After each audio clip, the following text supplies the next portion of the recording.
Hey, Lisa, how are you? Good, Sheila. How are you? I'm pretty good. Long time no see. I know you've been a busy girl with triathlon. So, I have. It's been all consuming over the last little bit, and I know that our schedules have been going in opposite directions, and you as well have had some busy time with triathlon season as well, just in different places and doing some different things from me.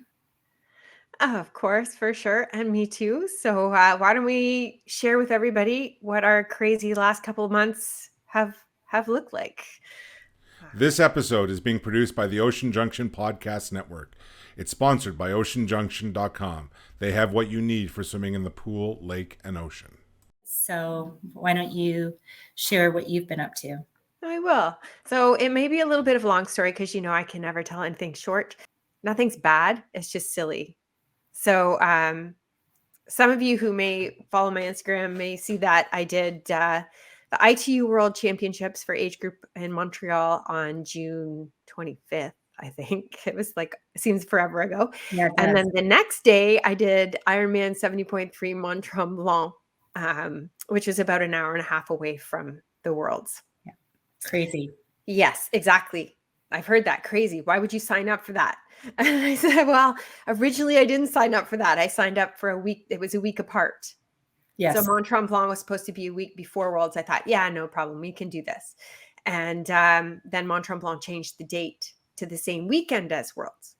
And then I was like, okay, I can do this because the women at Worlds race on Friday, Mont Tremblant's on Sunday. That would give me a day in between to do what I need to do, get my bike in, whatever.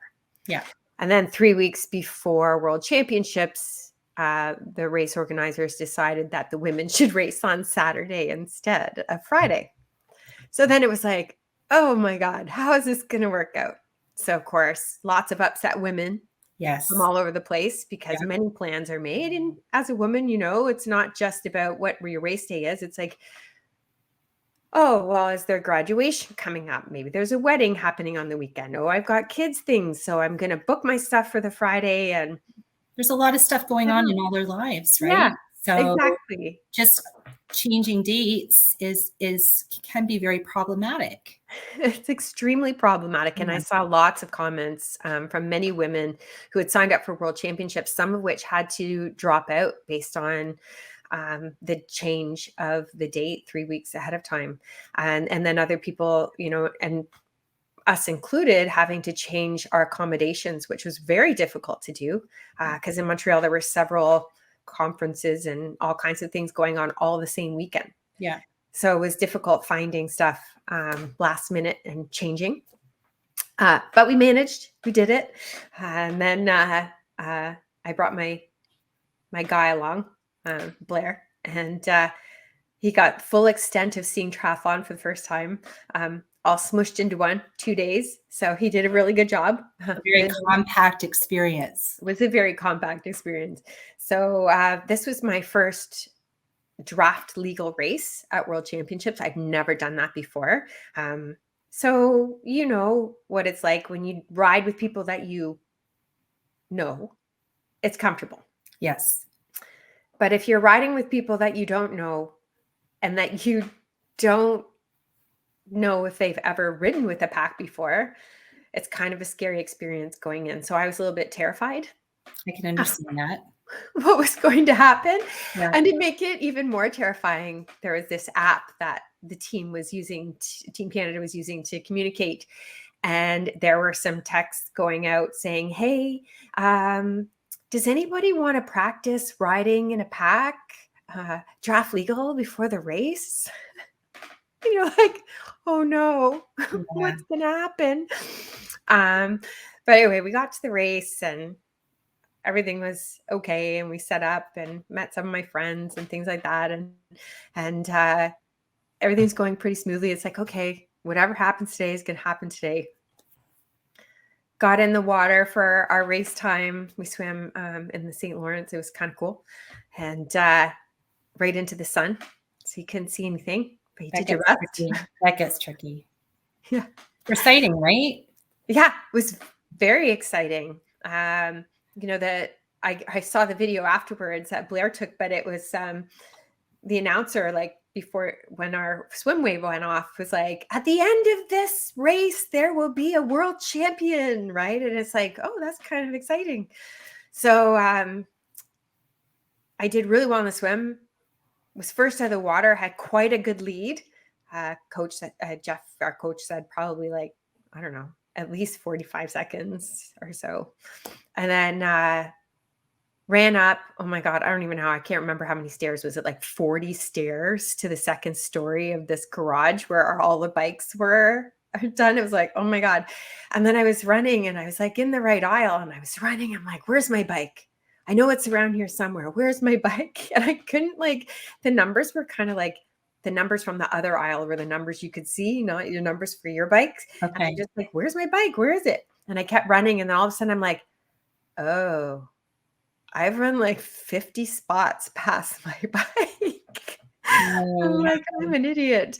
And so then I had to turn back around, find my bike, get my stuff off. By the time I'd done this, I pretty much lost all of my lead that I gained on the swim. Came out and started riding. And then the girl who had won, this girl Sharon, ended up winning because I came second. I might as well just say that now. I did win. I was second in my age category, but she was right behind me and we worked together on the bike. And with one other lovely girl from Brazil. So the three of us all worked together on the bike, which was nice. And it kept us relatively safe. There were a few hairy moments on some of the turns where there were some people that just didn't know what they were doing. And there was a few crashes. Apparently there was a fast downhill into a hard 90-degree turn. And there were quite a few crashes down there. And so there was some iffy moments that place, but working together with these women was phenomenal. We made it into the run and Sharon just much better runner. So off we went and she killed it and came first and I was second. So I was super happy with that for my sprint. And then we went back to the hotel. We had to walk back to the hotel, got to get our stuff, and then ask for a little bit extra time, run back to the bike course, go for bike checkout, grab the bike, get it back into the car, hop in and race to Tremblant. Didn't get to stay for the medal ceremony. So I'm still waiting for my medal to arrive. I was going to ask that if you received your medal yet. No, I haven't. So I sent an email with my, address and everything that as I was asked, and I still haven't received it. So I might have to do another follow-up because it's been a little while. In a month. Yeah, but I'd like to have that, put it into my box of mementos. 100%. So before you go to Tremblant, congratulations. That was amazing results and super exciting to watch. There was a delay though I was trying to track you and there was a bit of a delay. So I remember at some point thinking like, gee, I hope you're okay. I was worried a little bit about some craziness on that bike course, but super elated when I heard the news and the results. So congratulations. Thank you. Yeah, I saw that there was some delay with our results for my age group, especially coming up on the website. There was. So our age group all just got hit by a wave and sunk in the water. Well, you never know, right? So I was relieved when I heard that you had completed it. And obviously, like I said, just elated when I heard the results. Oh, thank you. You're welcome. Yeah. Should be proud of it. I am very proud of that. And it's a fun type of racing. Maybe I'll step into some more of it. We'll see. Yeah. But then we did race to Tremblant. Yes. Luckily, the hotel, I decided since we're only there one night, I'm just going to book a hotel in the village. Normally, I would stay in the town of Tremblant, the little town, rent an Airbnb or something like that. But I just wanted to be right on course because we were cutting time really short. So luckily, the hotel we stayed in was where Ironman was doing registration. Yes. That worked out. So we got into the hotel. They were able to book us at dinner time at 5:30, which was nice, right in the hotel, and then head down check in, run my bike down the road. Blair was able to do some stuff for himself. And I put my bike into transition and came back, and it went pretty smoothly, I think. Yeah. And then I had all my stuff ready, the bottles, everything was in the fridge, everything. So the morning came, we're like, yeah, I got all my stuff, get down into transition, put my bike like where it needs to be, getting all, or already, it's already there, but I was getting all my stuff ready, and went to go fill my Aero bottle. I went, I have no drinks. Uh-oh. I left them all in the refrigerator. I felt like this was the biggest rookie weekend of my life. I just missed my bike in transition the day before, and now I've forgotten all of my nutrition for my half Ironman in the morning. Like, it's just crazy. It's like I'd never raced before. Well, there's so much on your mind, and I mean, going from one to the next, and it happens, right?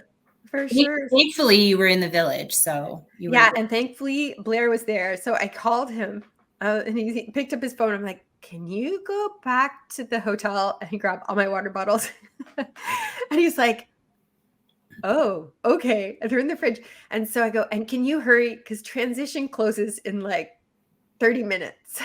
Yeah. So he had to run all the way to the top of the village and then all the way back, and he got me my bottles, and we got everything set up, so it worked out well. And then the race started without too much of a hitch, which was good. Swim went relatively smoothly, and the sun again was in our face, so it was hard to see the buoys, but in general it went really, really well. And then same with the bike, and I decided that it was like, okay, I raced the day before, I'm sore, I'm not going to try to race anybody else's race, just my own. And this is like a new thing for me. I think it's like part of the evolution of, I don't know if it's triathlon or just the evolution of myself and where I'm in sport now. I think it's an evolution of you, together with, just a few other maybe supports in your life. But yeah, I can see a difference in your approach from knowing you. Yeah. From previous races. So for sure. So it was, yeah. So I thought, okay, I'm going to use the swim as a warm up. And kind of a warm down from the day before as well, like a combination. I'm sorry, I just have to interject here. So we're talking a warm up. So in everybody else's mind, if you're just like me trying to like just get through the swim to the bike, that would be, at a pretty easygoing pace. But your warm up, I think your overall swim in Tremblant was at 120 pace or just over. I'm not pretty quick. It's 120 something. Yeah. You were pretty quick. It was okay. I was first out of the water for my category. And then actually that was the first time I'd done that kind of a start too, that staggered start, because racing as a pro, we always left in the waves. Yeah. So that was interesting. It was interesting to see how people seed themselves. Well, that's a whole other show, I think, but I think so too. Yeah. So we'll go on the follies of seeding yourself in the swim later on. But so I did that. I got out, went to the bike, got on the bike, and said, you know what? I'm just going to do my bike the same way. I'm going to hold a steady pace. If I kill myself here, I don't think I'm going to make it through the run. For anybody that's done Mont Tremblant, or hasn't done Mont Tremblant, it's a beautiful course. But when you get a hill, it's a hill. Yes. There's no help. There's no rolling hill momentum that carries you part way up. No, you're just climbing. You got to throw your gear down and climb. Yeah. Yeah, exactly. So I knew that if I killed myself on the bike, then I would never make it through the run. So I stayed steady, made sure I took all my nutrition, did all the things that I'm supposed to do, which doesn't always happen, but I did. Yeah. Got into transition, took my time, got out on the run. And partway through the about 4K into the course, our coach was on the side of the road and he yells out, "You're in second place." He goes, "You're 10 minutes behind." I was like, oh, okay. Well, today's a silver day is what I'm thinking. Today's a silver day. And he said, "You're running 20 seconds faster than the girl in front of you right now. You could catch her." I'm like doing the math in my head going, I don't have enough kilometers to catch her if I'm only going 20 seconds kilometer faster than her. It's just not enough. And I'm not pushing any harder because I'm only 4K in and there's another 17 to go. It's a long way. Yeah. So again, just blocked it out, did my own pace, and they didn't body mark us this time. So you had no idea who was in your age group, who was what. And there was maybe with pro women up there was about 20 women total up at the front of the race where we were at. So you didn't know who was what other than the pro women. Right. So I watched Tamara Jewett run by. That was pretty cool. And Amanda Ferreira. And I was like, oh, there you guys are. Good job. And then just kind of did my own thing and trucked along and got back to that same spot where the coach was on the way back. So about 3 or 4K to go. And he yells out, "You're 2.5 minutes ahead. Just don't stop." I was like, okay, because the thought was there. Should I just do a walk through the next aid station? I don't know, maybe. Yeah. It was hot and it was And it was a very hot day, which affected a lot of racers. Yeah, it was wicked hot. It was I think 37 degrees Celsius with all the humidity and everything like that. I think it was a really hot day. Yeah. And made it to the end and ended up winning my category and taking a spot to World Championships in Utah. So it was an exciting weekend. Very exciting. Yeah. And congratulations on that achievement. Thank you. Yeah. And now I've come home and I have to refine some motivation, to be honest. Yeah. You think I'd be motivated to go out there for Utah, but I'm just in that different kind of place where I enjoy the race. I like to go for a training here and there, but I'm not in I need to train 20 hours a week, and I'm going to miss this and I'm going to miss this and I'm going to say no to this because I need to go ride my bike. Yeah. So I just need to find a happy medium somewhere, I think. Yeah. Well, I think leading up to it, the training schedule was, jam-packed and obviously a very big weekend for you. So I think it's okay to pull back a bit and, you're still getting some training in, but that it's, there's time for Utah. So, and you'll find it again. I'll show up. Yeah, it will. Yeah. We'll see. When I get my butt kicked at the Iron Girl Festival coming up this next weekend. No, I forgot about that. I was like, oh, yeah, I'm doing that. Oh, well, I got in the water today for the first time in 2 weeks. So, we'll see. Good. Yeah. It'll be there. It'll be fun. Yeah. Yeah. So then you had some I don't even know. I'm like stutter butter.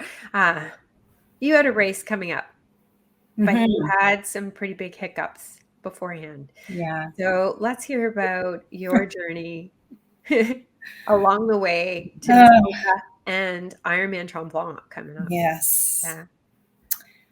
So fairly big plans for the summer. Muskoka half Ironman was supposed to be my warm-up leading up to Ironman Tremblant. And I felt like I had a really, strong base training leading into the spring. And around late May, I had a few issues with some sinus and cold, but I still, managed to get a smaller part of that training in. And I think it was around June 12th or around there that I got COVID.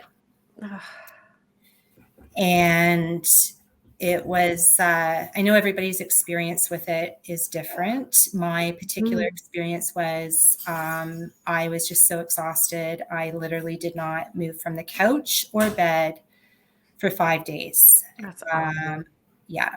And I even found the week after trying to get out for a walk, but still like so fatigued, and just my energy level was quite low.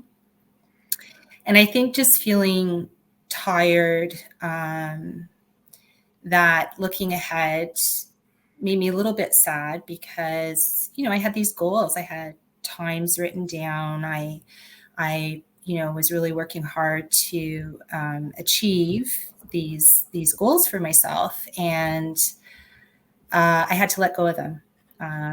Just, with what had happened. And I looked into possibly deferring the Muskoka Half Ironman. That wasn't a possibility.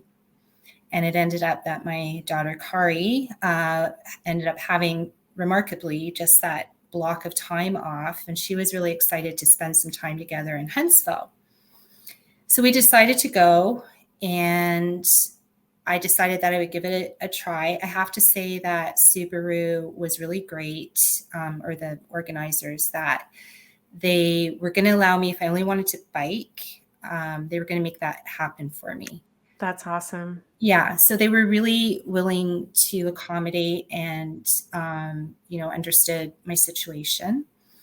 And in the end, I decided I'm just going to try. I hadn't been swimming much at all. I had gotten just a few swims in before the race. And I went in with the attitude, if it's only the swim, or even if I can't finish the swim, fine. It is what it is. If I feel okay and I want to attempt the bike, then I'll do that. Yeah. And we'll see what happens. And I thought my day would end there, but the race started. I felt really comfortable in the water. I didn't have any pressure. And maybe that was the best approach for me. One of my best swims ever in a half Ironman race.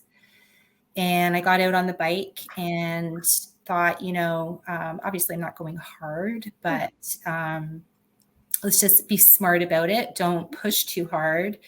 It's 90K, lots of rollers, some climbs.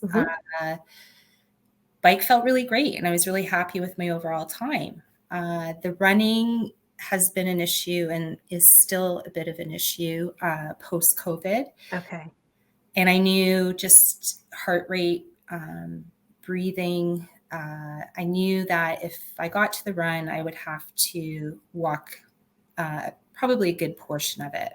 Yeah. But I decided to carry on, and lots of big hills. I walked those. I ran what I could, and really happy with my finish and overall time. And I think really happy with that for sure. But my biggest takeaway from that particular race was just all the great people that were there, people that, over time in the triathlon community, I've gotten to know, people on our own team, their support crews out there cheering, for everybody, and it was just such a great race experience. And actually, Kari commented on that afterwards, from being with me at check-in, from being with me at the practice swim, and talking to strangers that I didn't know. And, her overall take was just what an amazing community this is. And you really are surrounded by so many amazing people, positive and supportive people. And, in the world that we live in, that's huge. Yes. And I think that's, we've talked a little bit about this in the past, but I think the friendships that it's brought into my life. And so that was a recharge for me. Good. Not the race, just all of that. And so, back to the drawing board, and Ironman Mont Tremblant is coming up in 3.5 weeks. Oh my gosh. Uh-huh. That's so fast. I know. Yeah. And that was as well kind of hanging in the balance. What was I going to do? And, I looked at maybe asking for a deferral there to next year. Mm-hmm. But then there's all these unknowns, right? Like COVID's not going away. There could be an injury next year that prevents me from racing. Yeah. There could be so many things that happen. And even though I wanted redemption from Louisville, from the cold and the rain. Yeah, that was a crap goal. That was really difficult. I've decided to, again, move forward with this one and just see what happens. There's no goal any longer. Yeah. And just try to, it will be a very hard and difficult day, but just try to embrace the experience and embrace the surroundings and, just have fun if I can. So that's maybe the new goal. Yes. For the time. For the time being. Yeah. Mm-hmm. So I did a training camp last weekend, I guess, which was humbling. I need to go back to the drawing board on a few things, but very worthwhile in being reacquainted with the course, working on nutrition. We had a few mishaps. Training partner had a flat tire. We shared some nutrition tips, and I introduced them to my cold Coca-Cola chocolate bar about halfway through. That's the best halfway snack. Oh, ice cold Coca-Cola. And it was just like a new kickstart. And that second half on that bike was so much better than the first lap. So thank you, Coca-Cola. It's almost worth just keeping one on your bike somewhere for partway through that race. Well, we were talking about it. I don't know if I can pack something in my special needs bag because they don't serve. They don't serve Coke on the bike course, but I'm going to be putting a Coke in my bag for sure. Yeah, put a Coke and a throwaway ice pack, and that's what I'm going to try to do. So that's in a couple of weeks, and good experience there, and had some fun, some laughs. There were some debacles and funny stories to tell, but very worthwhile. And it's not always easy to get out on the course that you're going to be competing on ahead of time to actually train. Very worthwhile if you can, but certainly in other situations, it's worth like driving it and checking it out and really understanding the layout of what's happening that day, where you're going, coming in, coming out. Road conditions. Yeah. I mean, it just removes race day anxiety. And for sure, in the next couple of weeks, I'm not going to, be questioning things or not, remembering where things are and what the route is and trying to. You can make it up the hills. So that's gone too. Yeah. Yes. The hills and running are still an issue. There's just, it's that effort that I just find gets my heart rate going and the breathing. So I just have to dial it back as low as I can go and just try to get through it. Yeah. I know, sometimes it's worth, especially with the heart rate spiking up, and if it's a hot day, I know in Tremblant there's that one hill at the beginning, and it like at the end, just before you get back into the village, it's worth it. It may be worth just walking it. Yeah. It keeps your heart rate low, and then at least you have that energy to run again once you're at the top at the crest. Yeah. Yeah. Yeah. Yeah. Versus wasting energy or extra energy that maybe you don't want to waste, especially that first loop, because you got a second one coming. Yeah. Just Yeah. to walk it up the hill and take your time and then go. Yeah. 100%. Yeah, that hill's tough. I think that's the and that's fine. I mean, it will be more walking, but that's okay. Just hoping it's a great day and get to see lots of people I know and kind of have some fun.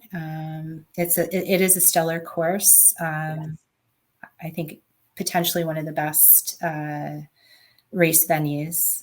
But not only that, it's an amazing course for like you said, if you want to check out the course ahead of time, you can book a vacation there, a family vacation there. There's so much stuff to do, lakes to swim in, the path, the that you can ride your bike on or run forever, and they have the bike course marked along the side of the road with Ironman signs, so you can ride your bike along most of the course and check that out on a regular training basis. Yeah.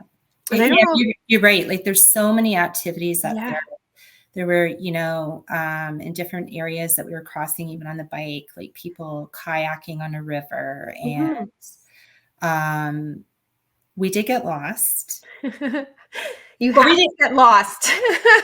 We didn't get lost, but we missed the turnaround. Okay. And so we went further than we were supposed to go. But we ended up in LaBelle. Anyway, we looped around this other exit and we ended up on this quieter road. And there was another pack of cyclists coming towards us. And I just thought, this is lovely. Like here we've been cycling on the 117, which is a highway. Yeah. And it was really busy. They have a very wide shoulder. So if anyone's going, just know that, it is safe. There's a really big shoulder. But you do have cars and trucks passing by you at a pretty good speed. Yeah. And when we got to this other road that was running parallel, I just thought, I would love just to come up and, like you said, probably rather than just going up for a race or a quick training weekend, I'd love just to go up for a week and spend time cycling some of those quieter roads and really exploring all that can be experienced up there, because it's really endless. It is beautiful. The girls and I went for 8 days last summer, and we did a bunch of stuff around the village and went to the lake and did some paddle boarding. And we didn't go to Lac Tremblant. We went to Lac Mercier. Just it's a little easier access for where we were staying. Yeah. But some of the cycling and went right off the course and into some of the back roads, and there's beautiful cycling and other lakes and all kinds of things around there. I was tempted to I would love to have a place here. But it's a little bit of it's just a little too journey. Far. That's the one, If you lived in Ottawa, it'd be a little more doable, right? Because it's only 2 hours. Yeah. But yeah, it's a long drive. It is a long drive. Mm-hmm. Yeah. That's 7 hours. It'd be pretty daunting to want to go on the weekend. Yes. Yeah. But, actually, if I had enough money, then I would just have all the stuff I needed there.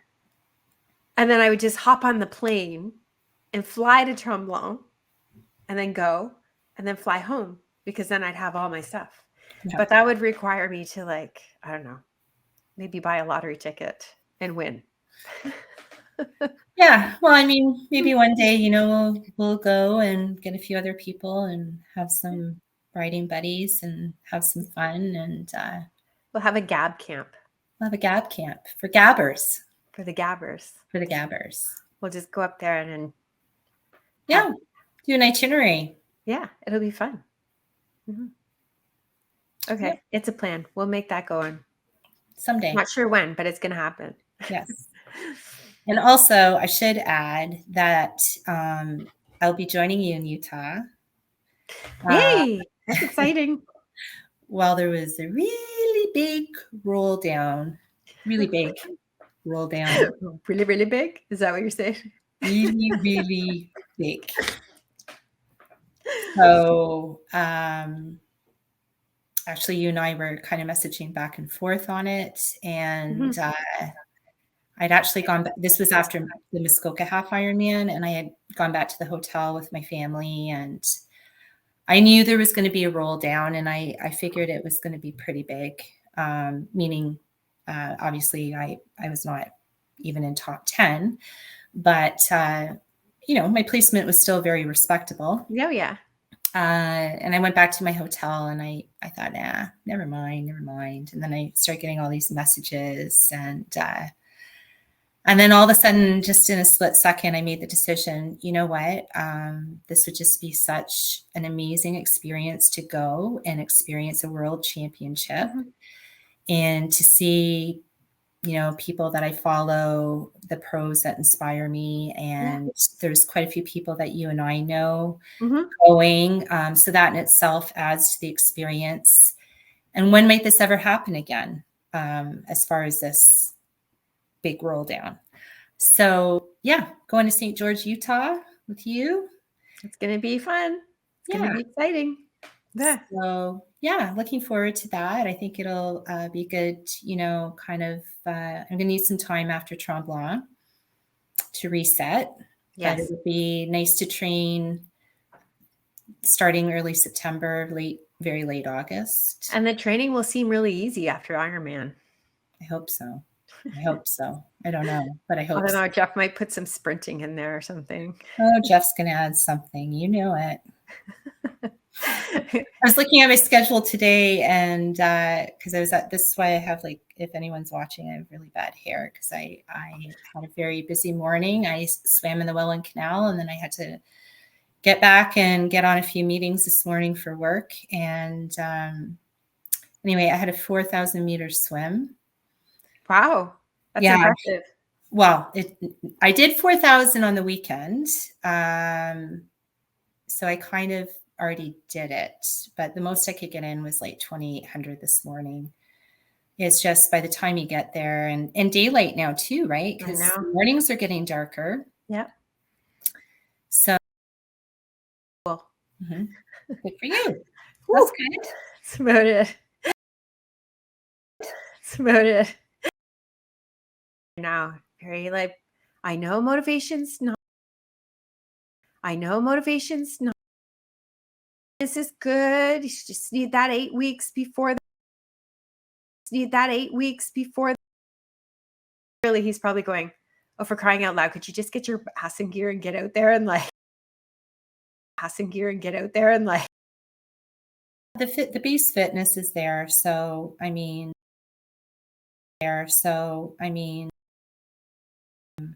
get going again, right? Yeah, just some consistency. Yeah. I think we've had a very busy couple of months. We have. Super busy month. Yes. In August. Yes, I do. Yes, in August. Yes, I do. Oh, I don't know if it's exciting. I'm not doing this again. It's a lot of time, and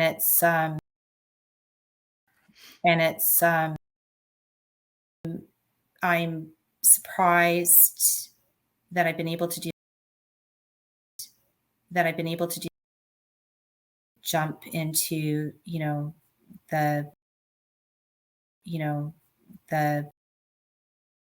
running is the struggle, but the cycling's there and well, you did really good in Muskoka too, so so I do it again though. I get you.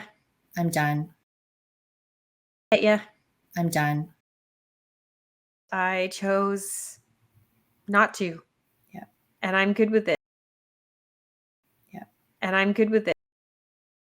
And if I don't race at Kona ever, I know I think people. I think the half Ironman is just it's a nice distance. It's a nice distance. Your body. I mean, that's the other thing too, right? Man, now you have to pay more attention to your body. You've got to physio. I need massage therapy. I've got to really make sure I've got to I've got to be on top of it, because the next thing you know, it could lead to an injury that, sidelines me. So there's so much that goes into it, planning nutrition, right? I mean, you got to plan your morning. Oh, I'm going here, but then I have to go to work. So what am I fitting in to eat in between? It's a very, very difficult schedule. I find when you're working full time and family and all the other things that go on in life, like engine replacement in your car, and have to, fight for support from the Of course. dealership and whatever, right? Yeah. Yeah. We don't have a car right now, to everybody out there, but we're working on it. So all those things, right, that also just require your time and focus. And exactly. And how does that happen? It's hard to fit it all in. And for me too, like I'm going to be 48 next week. Oh, you're young. What are you talking about? and you might feel young and be able to do stuff, but your body still is 48 in some ways. Yeah. Right. And so you really do have to be careful on that. And then you also have to think, what do I want to do with my life and my time? And do I want to spend Saturday riding 6 hours and riding and running for another one after, maybe doing a swim? Or do I want to spend it going to the beach? Exactly. So you just have to I think that's where our goals evolve and change. And so it's kind of like what your goals evolved for Muskoka, right? Yep. And even for what's coming up with Tremblant. In general, our goals change and evolve over time, regardless of what we're doing. So I agree. And for sure next year is going to be different next summer. It's going to be very different. Yeah. Yeah. I'd like to go back to just, maybe just enjoying the summer, maybe just doing a few local races, because there's a lot that, depending what you're racing and planning for, but things you have to give up on, right? Yeah. And you know what? I think next year, who knows? I think the local races might be more on my agenda for next year. And if we travel, it'll be traveling just for the sake of traveling. Yes. Yeah. For a getaway. Exactly. Mm-hmm. Yeah. I agree. Yeah. I agree. Well, thank you for letting me share with you my adventures. And I'm glad you got to share your adventures. And I hope people can take away from today something out of our experience to take to theirs, whether it's, remembering we haven't raced in a while and there's a few check boxes maybe you should put together, like your water bottles and don't miss your bike. Don't miss your bike. Or that it's okay for your goals to be different, that it doesn't have to be time-based, or placing based. It could be something completely different from that.